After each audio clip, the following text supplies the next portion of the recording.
Kapag ako po ay nanalong kapitan dito sa ating barangay, marami po akong magiging project. Ang kauna-unahan ko pong magiging project, ipapagawa ko po ang bahay ko. Bakit kanyo? Para naman kapag binisita nyo ko sa aming tahanan, maganda at presentable. Hindi po ba?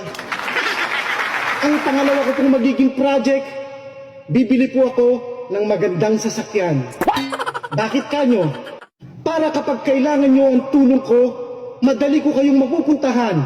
Hindi na po maglalakad ang inyong kapitan. Ang pangatlo ko pong magiging project, bibili po ako ng bagong cellphone. Yung latest po, iPhone 15 Pro Max.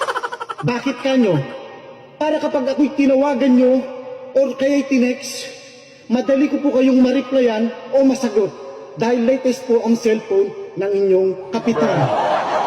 At ang pang-apat ko pong magiging project, ipapagawa ko po ang ngipin ko. Ipapabrace ko po or kaya ipapabineers. Bakit kanyo? Para naman kapag ngumiti ako sa inyo, maganda at hindi ngiting aso. Kaya sa darating na halalan, huwag niyo pong kalilimutan. Dating malakas mamulutan, ngayon ay manunungkulan.